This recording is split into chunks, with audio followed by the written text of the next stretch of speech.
अविनाश, तो आपको पता ही है कि अब से कुछ देर बाद शुरू हो रहा है महामुकाबला, यानी न्यूजीलैंड और भारत के बीच आईसीसी चैंपियंस ट्रॉफी का मुकाबला। और सबकी निगाहें लगी हुई हैं किसके कौन जीतेगा कौन हारेगा। एक की जीत होनी है, एक की हार होनी है, लेकिन बड़ी तैयारियां चल रही हैं भारत में। खासतौर पर अगर देखा जा रहा है दुबई में होगा ये मुकाबला। मेजबान पाकिस्तान है, वो तो पहले ही मुकाबले से बाहर हो चुका है, और ये मुकाबला चूंकि भारत फाइनल में पहुंचा है इसलिए इसको ये दुबई में हो रहा है, ये पहले से ही तय था।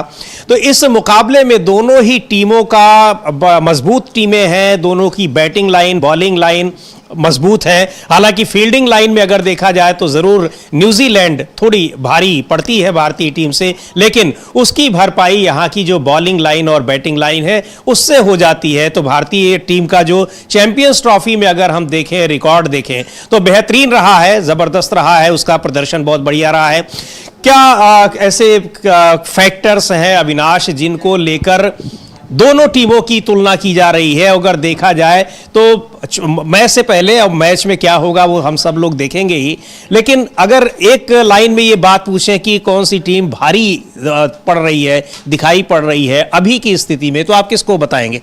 नहीं, देखो सबसे बड़ी बात यह है कि क्रिकेट में हर दिन, क्योंकि जिस दिन जो टीम, क्योंकि चाहे भारत की बात हो चाहे न्यूजीलैंड की, जो टीम फाइनल में पहुंची है तो आप ये मान के चलिएगा कि वो टीम काफी मजबूत है। और न्यूजीलैंड जिस तरीके से फाइनल में पहुंची है, एक मैच मुकाबला भारत से जरूर हारे हैं, 44 रन से हारे हैं, लेकिन बाकी के मुकाबले जिस तरीके से न्यूजीलैंड ने खेले हैं, बिल्कुल किसी भी मैच में ऐसा नहीं लगा कि न्यूजीलैंड कहीं कमजोर पड़ रही है। और भारत ने तो वन साइडेड अपने सारे मुकाबले जीते हैं, चाहे वो न्यूजीलैंड के खिलाफ वाला मुकाबला हो। न्यूजीलैंड के खिलाफ जरूर थोड़ा सा दुखी हुई थी कि जब भारतीय टीम 249 रन पर आउट हो गई थी। और दूसरी बात यह कि भारत ने, जैसे आप बताया कि भारत ने अपने सारे मुकाबले दुबई में खेले और वो तो पहले से ही तय था।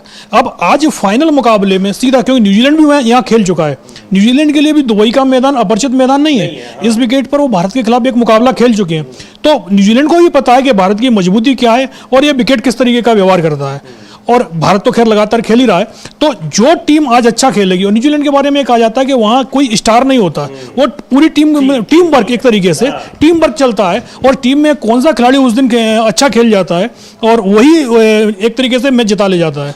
और आईसीसी ट्रॉफी में वैसे भी ये जो आईसीसी जितने ही मुकाबले हुए हैं उसमें भारत के लिए सबसे ज़्यादा मुश्किल अगर कोई टीम खड़ी करती है तो वो न्यूजीलैंड की टीम ही खड़ी करती है। तो इसलिए ये देखना, क्योंकि आज भारत ने न्यूजीलैंड को इसी प्रतियोगिता में हराया है, एक बार हरा चुकी है, तो इसलिए भारत के पास में एडवांटेज है। दूसरा, भारत दुबई में ही लगातार खेल रहा है, वहीं मैच में प्रैक्टिस भी कर रहा है, तो वो भी भारत को एक फायदा है। बिल्कुल, ये सवाल सबसे महत्वपूर्ण बात है कि 2000 में जो मुकाबले हुआ था 25 साल पहले, अब उसका बदला भारत लेगा। हालांकि भारत ने बहुत मुश्किल मुकाबले बड़े आराम से जीते हैं अब तक का इस टूर्नामेंट को पूरा देखा जाए, लेकिन न्यूजीलैंड महत्वपूर्ण मुकाबलों में न्यूजीलैंड से हार भी चुका है, चाहे वो 2000 का चैंपियंस ट्रॉफी का हो, 2019 में चाहे वो वर्ल्ड कप का मुकाबला हो जिसमें सेमीफाइनल में न्यूजीलैंड ने भारत को हराया था। लेकिन अब तक जो भारत मजबूत टीमों को जिस तरीके से हराता चला आया है, तो एक तरीके से उसका जो एक आत्मविश्वास है वो बढ़ा हुआ दिखाई पड़ रहा है। और न्यूजीलैंड भारत से ही मैच हार चुका है, तो निश्चित तौर पर उसके सामने एक ये बात जरूर होगी, एक ये रिकॉर्ड होगा।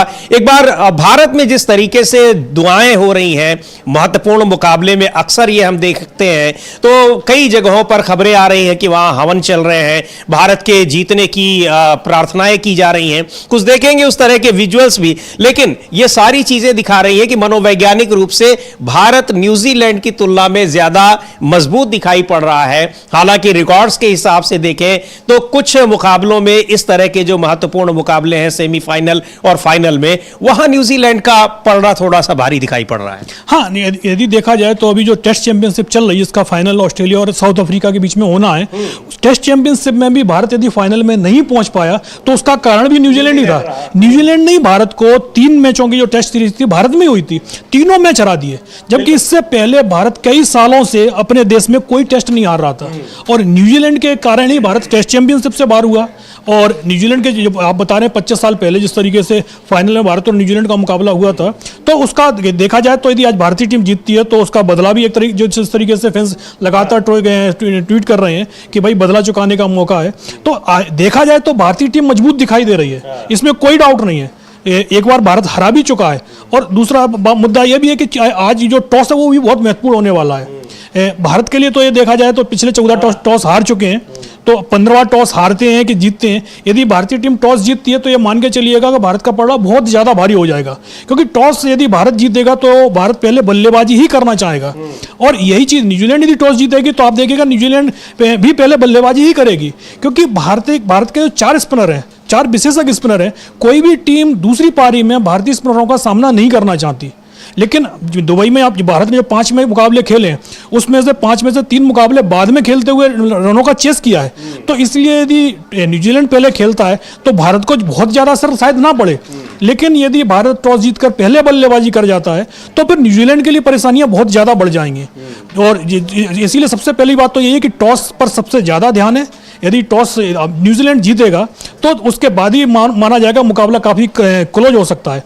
तो देख, अभी टॉस होने में बस 2-4 मिनट का वक्त बाकी है, उसके बाद ही पता चलेगा कि भाई कौन पहले खेल रहा है। टॉस का बहुत महत्वपूर्ण भूमिका टॉस की भी है। हम लोगों ने जब सेमीफाइनल मुकाबला था उसमें भी चर्चा की थी कि टॉस हारना भारत के लिए मनोवैज्ञानिक रूप से उसको एक मदद करता है, और किया भी था, उसमें भारत की जीत हुई। तो टॉस की भी एक भूमिका है कि भारत टॉस हारता है या जीतता है, और उसके बाद हारने और जीतने वाली टीम किसका फैसला करेगी, पहले बैटिंग का फैसला करती है या बॉलिंग का। और हमारे पास अगर कुछ विजुअल्स हो तो हम लोग उसको देखेंगे कि किस तरह से दुआएं की जा रही हैं देश भर में भारत की जीत की। तमाम प्रशंसक हैं जो बिल्कुल चिपक चुके हैं टेलीविजन सेट से, और उस दिन भी हमने देखा था कि जो दर्शकों की एक संख्या दिखाई पड़ रही थी वो लगभग 60-70 करोड़ के आसपास। तो मुकाबले को लेकर लोगों की कितनी दिलचस्पी है, संडे का दिन भी है, छुट्टी का दिन, तो ये बहुत दिलचस्प मुकाबला और बड़ा महत्वपूर्ण मुकाबला होने जा रहा है। बहुत सारे लोग इस मुकाबले में भारत की जीत की, जो भारत के लोग हैं वो उसकी प्रार्थना कर रहे हैं। तो क्या एक बार कुछ अगर विजुअल्स हो तो हम लोग उसको देखें, तो किस तरीके से चल रहा है कि विजुअल्स हम लोग देख रहे हैं कि यहां पर कैसे उसकी भारत की जीत की दुआएं की जा रही हैं, हवन किए जा रहे हैं और प्रार्थना की जा रही है कि भारत ही ये मुकाबला जीते। लेकिन अविनाश, एक अभी आप जो गेंदबाजों की बात कर रहे थे, स्पिनर्स की बात कर रहे थे, स्पिनर्स को मदद ये दे रही है, लेकिन ये भी कहा जा रहा है कि केवल एक फास्ट बॉलर पेसर की मदद से हम उतर रहे हैं अपने इस मुकाबले में। तो क्या ये कहीं ऐसा तो नहीं कि किसी हद तक ये नुकसान भी पहुंचा सके? नहीं, ये फैसला मतलब भारत के लिए नहीं, जो दुबई का विकेट है वो स्लो विकेट है। तो इसलिए दूसरे गेंदबाज के रूप में हार्दिक पांड्या खेल रहे हैं, और वो भी काफ़ी अच्छी गेंदबाजी कर रहे हैं। ऐसा नहीं है कि वो एक तरीके से टेम्परेरी गेंदबाज हो, वो भी एक अच्छे फास्ट बॉलर की तरीके से गेंदबाजी कर रहे हैं, और उन्होंने कई सफलताएं भी दिलाई हैं। तो ये नहीं कहा जा सकता कि आप एक गेंदबाज के साथ में खेल रहे हैं, लेकिन इस विकेट पर 3 तेज गेंदबाजों के साथ में जाना भारत को ज़्यादा बेटर नहीं लग रहा है, क्योंकि आपके पास में जब 5 स्पिनर लेकर गए हैं, क्योंकि भारत को पहले से ही पता था कि उनके सारे मैच दुबई की धीमी विकेट पर होने हैं, तो इसीलिए वहां स्पिनर ज्यादा असरकारक होंगे। आप देखिएगा कि अर्शदीप सिंह को अभी तक एक भी मुकाबला नहीं खिलाया गया है। तो भारत का पूरा फोकस, क्योंकि भारत को अपनी जो मजबूती है वो पता है कि आपके पास में 5 स्पिनर हैं और अलग अलग वेराइटी के स्पिनर हैं। तो इसीलिए 5 में से शुरुआत में तो भारत ने 3 स्पिनरों के साथ ही मुकाबले में गई थी, लेकिन जब दिखाई दिया कि नहीं, फास्ट बॉलर की तुलना में स्पिनर ज़्यादा इफेक्टिव दिखाई दे रहे हैं, तो फिर एक स्पिनर एक्स्ट्रा और जोड़ लिया गया। और देखा जाए तो दो तेज गेंदबाज, एक तो विशेषज्ञ आपके तेज गेंदबाज मोहम्मद शमी खेल ही रहे हैं, और दूसरा हार्दिक पांड्या के रूप में आप तेज गेंदबाजी ऑलराउंडर भी खिला रहे हैं। बाकी के 4 आपके स्पिनर हैं, कुछ उसमें रिस्ट स्पिनर भी हैं और बेसिक उंगलियों के स्पिनर भी हैं। तो मुकाबला जो होना है वो न्यूजीलैंड की बल्लेबाजी और भारत के स्पिनरों के बीच देखने को मिलेगा। दूसरी तरफ न्यूजीलैंड के पास में भी जो उनके कैप्टन है मिचेल सेटनर, वो भी काफ़ी अच्छे स्पिनर हैं, और भारत को उनको देखकर खेलना होगा, क्योंकि इस मुकाबले में सेटनर काफ़ी ज़्यादा असर डाल सकते हैं। बिल्कुल। तो किस तरह से हम लोग देख रहे थे कि यहाँ पर लोग अपने अपने तरीके से, कुछ लोग हवन कर रहे हैं, कुछ लोग दुआएं कर रहे हैं, और बहुत कुछ हम प्रशंसकों को अगर सुन सकें कि क्या कहना है उनका इस मैच को लेकर, उसको भी हम सुनेंगे। लेकिन बड़ा दिलचस्प और बेहतरीन मुकाबला होने जा रहा है, क्योंकि दोनों ही टीमें बहुत, चूंकि फाइनल तक पहुंची हैं तो स्वाभाविक है कि बेहतरीन प्रदर्शन रहा होगा। न्यूजीलैंड की टीम भी बड़ी मजबूत टीम है, भारत की टीम भी बड़ी मजबूत टीम है, और दोनों के बीच में यह मुकाबला हो रहा है।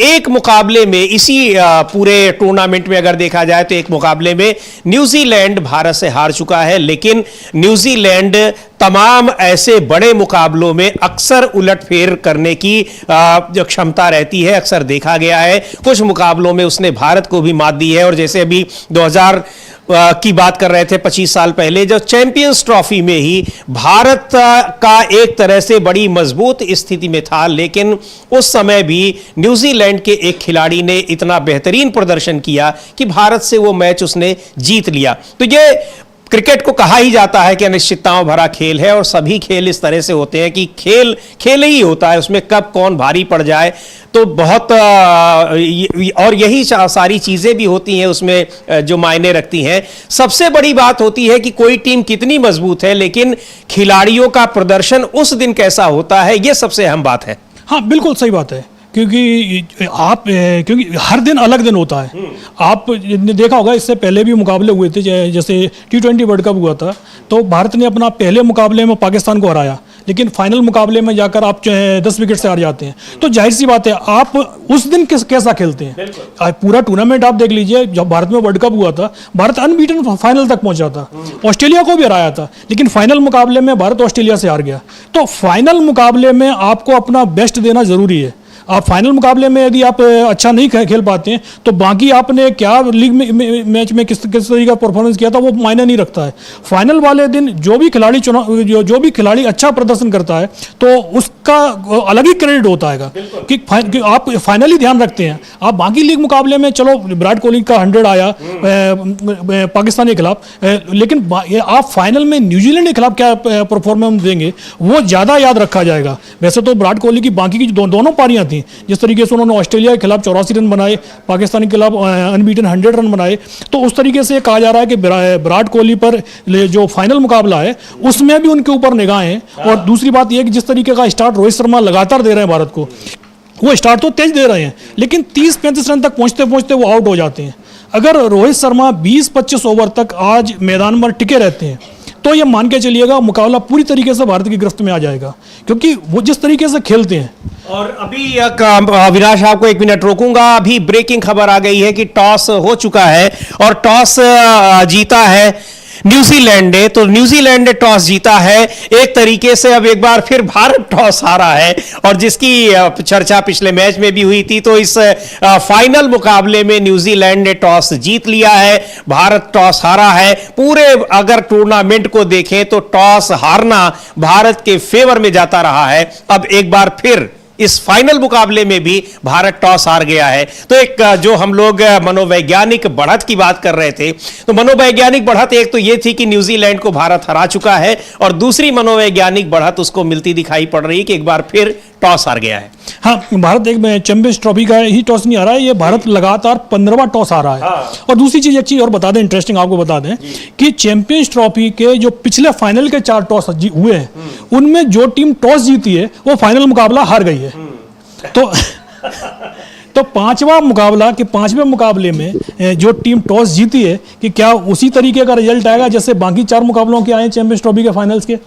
और भारत के लिए बताया जा रहा है कि लगातार वो टॉस कंटिन्यू हार रहे हैं। ये चैंपियंस ट्रॉफी में ही भारत का 5वां मुकाबला है, जिस 5वें मुकाबले में टॉस हारे हैं, 4 तो वो जीत चुके हैं। तो उम्मीद ये है कि टॉस भले ही हार गए हैं, लेकिन टॉस का बहुत ज़्यादा असर मैच पर नहीं पड़ेगा। मैच पर तो जाहिर सी बात है, जो टीम अच्छा खेलेगी वही जीतेगी। और वैसे भी ये भारत के लिए कहा जाता है कि भारतीय टीम जो टारगेट का चेस है वो बहुत अच्छी तरीके से करती है, क्योंकि उसकी जो मेन स्ट्रेंथ शुरुआत से ही है। जब आज से अभी से नहीं, आप 15, 20, 30 साल का इतिहास उठाकर देख लीजिएगा, भारत जितना अच्छी तरीके से रनों का चेस करती है, उतना अच्छी तरीके से वो टारगेट को सेफ नहीं कर पाती है। तो बाद में खेलना ये भारत की तो मजबूती है। और दुबई का विकेट जैसे बताया जा रहा है, भारत लगातार यहाँ प्रैक्टिस कर रहा है, और जो जिस विकेट पर आज मुकाबला होना है, इस विकेट पर भी भारत एक मैच खेल चुका है। ये 23 तारीख को भारत और पाकिस्तान का जो मुकाबला हुआ था, वो इसी विकेट पर हुआ था। और वैसे दुबई के लिए कहा जाता है कि वहाँ उन्होंने एक नियम बना रखा है कि किसी भी विकेट पर यदि कोई मुकाबला होता है, तो उस विकेट पर 2 हफ्ते तक कोई दूसरा मैच नहीं खेला जाता है। तो दुबई की विकेट पर जो मुकाबला हुआ था वो 23 तारीख को हुआ था। तो अब 14 दिन हो गए, 14 दिन का गैप वो जरूर रखते हैं एक मुकाबले से दूसरे मुकाबले के बीच में। तो यही कहा जा रहा था कि जो मुकाबला होगा वो या तो उस विकेट पर होगा जिस पर भारत और पाकिस्तान का मुकाबला हुआ था, या उस विकेट पर होगा जिस पर भारत और बांग्लादेश का मुकाबला हुआ था। तो ये मुकाबला हो रहा है कि जहां भारत और पाकिस्तान का मुकाबला हुआ था, और भारत और पाकिस्तान का क्रिकेट का मुकाबला वो कितना अहम होता है और कितना पूरे दुनिया भर की निगाहें उस पर रहती हैं क्रिकेट प्रेमियों की। लेकिन उस मुकाबले में भारत ने जीत हासिल की थी, और अब ये दूसरा मुकाबला जो उसका फाइनल मुकाबला है न्यूजीलैंड के साथ हो रहा है, उसमें भी एक उसका टॉस हारा तो है, लेकिन एक तरीके से इसको जीत माना जाएगा क्योंकि अब तक वो लगातार जो टॉस हारती आ रही है भारतीय टीम, वो मुकाबले वो जीतती आ रही है। तो टॉस हारने का तो ये दोनों चीजें भारतीय खिलाड़ियों के लिए एक उनको कह लीजिए कि उनका मोराल बूस्टअप करने के लिए पर्याप्त होंगी, लेकिन अहम बात यह होती है कि मैच में प्रदर्शन कैसा करती है और पूरी टीम कैसा प्रदर्शन करती है, क्योंकि केवल एक दो खिलाड़ियों की वजह से चमत्कारिक रूप से मैच का पासा पलटता जरूर है, लेकिन अल्टीमेटली जो पूरा परफॉर्मेंस और हार जीत तय होती है वो पूरी टीम के सारे प्रदर्शनों पर डिपेंड करती है कि फील्डिंग कैसी है, बॉलिंग कैसी है और बैटिंग कैसी। हाँ बिल्कुल, जब तक आप हर फील्ड में आपका परफॉर्मेंस अच्छा नहीं होता है, आप अच्छी गेंदबाजी कर रहे हैं लेकिन आपकी फील्डिंग अच्छी नहीं है, तो जाहिर सी बात है गेंदबाज बहुत ज़्यादा कुछ नहीं कर पाएगा, क्योंकि आप सिंगल नहीं रोक पा रहे हैं या बाउंड्रीज पर आप फील्डिंग आप कुछ कैच मिस कर देते हैं। तो एक क्रिकेट में तो एक आ जाता है, यदि आपने मौके गंवाए तो फिर आपको दोबारा मौका जल्दी नहीं मिलता है, और जिस टीम ने मौके बना लिए वो आराम से मैच पर हावी हो जाएगी। तो इसलिए भारत को शुरुआत से ही न्यूजीलैंड पर दबाव बनाना पड़ेगा, और खासतौर पर न्यूजीलैंड के जो ओपनर हैं उन पर जरूर दबाव बनाना पड़ेगा, क्योंकि अगर न्यूजीलैंड को अच्छा स्टार्ट मिलता है तो ये विकेट जो हम शुरुआत से, क्योंकि दुबई के विकेट पर यदि कोई भी टीम 260-270 रन बना लेती है तो वो अच्छा टारगेट माना जाता है। तो पहली कोशिश तो यही होगी कि न्यूजीलैंड को 250-260 के आसपास में ही रोक लिया जाए, इससे ऊपर नहीं जाने दिया जाए, क्योंकि जितना 250 के ऊपर जितना रन बनाते जाएंगे उतनी ही मुश्किल बाद में भारत के सामने आती चली जाएगी। तो इसलिए पहले तो यही है कि न्यूजीलैंड के उसके लिए जरूरी है कि न्यूजीलैंड की जो ओपनिंग है उनको रोका जाए। जो खासतौर पर रुचिर रविंद्र जो हैं वो लगातार अच्छे फॉर्म में चल रहे हैं, और उसके बाद जो केन विलियमसन आते हैं वो भी लगातार रन बना रहे हैं। तो इन दो बल्लेबाजों पर भारत को अंकुश लगाना होगा कि खासतौर पर विलियमसन तो सिंगल लगातार स्ट्राइक रोटेट करते हैं, तो और मिडिल यदि विलियमसन जल्दी आउट हो जाते हैं बीच में, अगर न्यूजीलैंड के शुरुआत में भारत ने 2 झटके दे दिए तो ये मान के चलिएगा कि न्यूजीलैंड की टीम दबाव में आ जाएगी। और एक बार टीम फाइनल में दबाव में आ जाती है तो वो जल्दी से प्रेशर बहुत सी टीमें नहीं झेल पाती हैं। और लेकिन क्योंकि जिस तरीके से न्यूजीलैंड और भारतीय टीम पिछले कुछ समय से जो आईसीसी ट्रॉफी के लगातार फाइनल खेल रहे हैं, तो उससे ये बात तो तय है कि ये टीमें प्रेशर भी झेल सकती हैं। लेकिन आज फाइनल मुकाबला है और दोनों टीमें काफ़ी स्ट्रांग हैं, तो जो टीम प्रेशर झेल सकती है ज़्यादा झेल जाएगी और अच्छा परफॉर्मेंस निकाल देगी उस प्रेशर में, वही उसके जीतने की चांसेस ज़्यादा हो जाएंगे। बिल्कुल, कुल मिलाकर जो मनोवैज्ञानिक दबाव की बात है कि उसमें कौन मजबूत साबित होती है, हार जीत का पूरा फैसला उसी पर होना है, क्योंकि सारे प्रारूप में अगर देखा जाए बैटिंग, बॉलिंग और फील्डिंग, इनमें सारी दोनों ही टीमें बिल्कुल बराबरी पर दिखाई पड़ रही हैं। और अभी तक के मुकाबलों में चूंकि फाइनल में पहुंची है तो प्रदर्शन बेहतर रहा है। अब क्या इस तरह से जो टारगेट है, जैसा अविनाश बता रहे हैं कि 250-260 रन पर भारत रोक पाएगा न्यूजीलैंड की टीम को, और उसके बाद फिर उस टारगेट को चेज करना उसके लिए आसान होगा जो बैटिंग ऑर्डर भारत का है। लेकिन अगर वो नहीं रोक पाया तो ये बैटिंग ऑर्डर के लिए भी बड़ी मुश्किल होगी। अविनाश, अगर देखें अब टॉस जीतकर न्यूजीलैंड ने बैटिंग का फैसला किया है, अगर मुख्य रूप से कौन से ऐसे बैट्समैन और बॉलर हैं दोनों ही टीमों में जिन पर उन टीमों की का दारोमदार सबसे ज्यादा दिखाई पड़ रहा है? भारतीय टीम के लिए तो सीधा जो स्पिनर है। और लेकिन आपको एक चीज़ और बता दें कि न्यूजीलैंड को टीम में आज एक बहुत बड़ा झटका भी लगा है कि भारत के खिलाफ जो मुकाबला न्यूजीलैंड का हुआ था उसमें न्यूजीलैंड के लिए सबसे ज़्यादा विकेट मैट हेनरी ने लिए थे। हेनरी ने 5 विकेट लिए थे, और ये कहा जा रहा था कि भारत के लिए इस मुकाबले में भी मैट हेनरी को संभल कर खेलना पड़ेगा। लेकिन फाइनल मुकाबले में मैट हेनरी नहीं खेल रहे हैं, चोटिल होने के चलते उनको टीम से बाहर रखा गया है। तो भारतीय नजरिए से देखा जाए तो ये उनके लिए मतलब भारतीय फैंसों के लिए काफी अच्छी खबर है कि जिस खिलाड़ी ने आपको लीग मुकाबले में सबसे ज्यादा परेशान किया, मैट हेनरी चैंपियंस ट्रॉफी में सबसे ज्यादा विकेट लेने वाले गेंदबाज हैं, इस समय वो नंबर 1 पर चल रहे थे विकेट लेने के मामले में। तो उनका फाइनल मुकाबले से ड्रॉप हो जाना यह भारत के लिए कहीं ना कहीं एक अच्छी खबर है। और अब न्यूजीलैंड की टीम में अब एक तरीके से देखा जाए तो जो उनके कप्तान है सेटनर, उनके ऊपर सबसे ज़्यादा दारोमदार आ गया है कि उन्हें क्योंकि वो स्पिनर भी हैं, और दूसरी पारी में जब भारतीय टीम बल्लेबाजी करेगी तो विकेट थोड़ा सा, क्योंकि जैसे जैसे मैच बढ़ता है हल्का हल्का स्लो होना शुरू होता है। लेकिन हमने पाकिस्तान के मुकाबले में जरूर देखा था कि विकेट उस तरीके का स्लो नहीं हुआ था। भारत की दूसरी पारी में भी जो 241 रन का टारगेट था, भारत ने 42 ओवर 43 ओवर में पूरा कर लिया था। तो ये विकेट ऐसा नहीं है कि 250 रन इस पर नहीं बन पाएंगे, लेकिन ये भी बात सही है कि अगर न्यूजीलैंड की टीम 260 से ऊपर का टारगेट बना लेती है तो एक फाइनल का प्रेशर अलग प्रेशर होता है। आप फाइनल मुकाबला खेल रहे हैं और आप एक लीग मुकाबला खेल रहे हैं, तो फाइनल मुकाबले में आप ये मान के चलिएगा 20-30 रन आपको एक्स्ट्रा ही मिल जाते हैं, वो प्रेशर का मामला हो जाता है। आप फाइनल में 20 रन कम भी बनाएंगे तब भी वो लीग मुकाबले की अपेक्षा वो ज़्यादा ही माने जाएंगे। तो ये भारतीय टीम बाद में बल्लेबाजी करते हुए किस तरीके से प्रेशर हैंडल करती है, टीम में काफ़ी वरिष्ठ खिलाड़ी हैं और लगातार इस तरीके की सिचुएशन से खेलते भी रहे हैं। पिछले काफी समय से भारत बड़े मुकाबले खेल रहा है, तो ऐसा नहीं है कि प्रेशर हैंडल नहीं हो पाएगा। मामला वही है कि किस इस टारगेट पर रोका जाए न्यूजीलैंड को, और दूसरा जिस तरीके से मैट हेनरी, क्योंकि कोई भी किसी खिलाड़ी के चोटिल होने के चलते यदि बाहर होता है तो वो सही बात नहीं होता। अगर परफॉर्मेंस उनका खराब होता और उसके बाद उनको बाहर कर दिया जाता तो कोई ये नहीं कहा जाता कि भारत को चलो भाई एक बेनिफिट मिल गया, फायदा मिला है। लेकिन क्योंकि जो सेमीफाइनल मुकाबला हुआ था साउथ अफ्रीका से, तो एक कैच लेने के चलते वो जब उन्होंने डाइव दी तो उनके कंधे में कुछ तकलीफ हुई थी। उसके बाद से ये सवाल उठ रहे थे कि मैट हेनरी फाइनल मुकाबला खेल पाएंगे कि नहीं खेल पाएंगे। लेकिन आज जब उनका सुबह टेस्ट लिया गया तो कंधे में दर्द बताया गया, उनके कंधे में हल्का सा दर्द महसूस उन्हें हो रहा था। तो इसीलिए क्योंकि तेज गेंदबाज है और कंधे में खिंचाव की समस्या है, तो जाहिर सी बात है आप गेंदबाजी नहीं कर पाएंगे। तो इसीलिए मैट हेनरी का बाहर रहना न्यूजीलैंड के लिए बहुत बड़ा झटका माना जा सकता है और ये भारत के लिए उतना ही फायदेमंद भी हो सकता है इस मुकाबले में। बिल्कुल, तो इस मुकाबले में कई सारी चीजें ऐसी हैं जो भारत के लिए एक मनोवैज्ञानिक बढ़त दे रही हैं। पहली बात तो टॉस हारना, न्यूजीलैंड ने टॉस जीतकर बल्लेबाजी का फैसला किया है, और उसके बाद भारत के लिए टारगेट चेज करना भी एक तरह से उसका पसंदीदा है। जो मैचों में जीत हासिल करती है ज्यादातर, जो रिकॉर्ड अगर देखा जाए, और जो मजबूत खिलाड़ी बॉलर हैं न्यूजीलैंड के, अगर वो नहीं खेल रहे हैं तो ये भी उसके लिए एक मनोवैज्ञानिक बढ़त देता हुआ दिखाई पड़ रहा है। अब से कुछ देर बाद मैच शुरू होने वाला है। देखिए, हम सारे लोग अब जो दुआएं की जा रही हैं, हवन किए जा रहे हैं, प्रार्थनाएं की जा रही हैं, उनका क्या असर होता है और भारतीय टीम उन प्रार्थनाओं दुआओं की बदौलत किस तरह का प्रदर्शन करती है, पता चल जाएगा। लेकिन बहुत ही अहम और रोचक मुकाबला हो रहा है चैंपियंस ट्रॉफी फाइनल का न्यूजीलैंड और भारत के बीच। अब इस कार्यक्रम को यहीं समाप्त करते हैं। बने रहिए डीबी लाइव के साथ और आपको मैच की जानकारी, इससे जुड़ी तमाम खबरें मिलती रहेंगी डीबी लाइव स्पोर्ट्स पर। अब अनुमति दीजिए मुझे और अविनाश को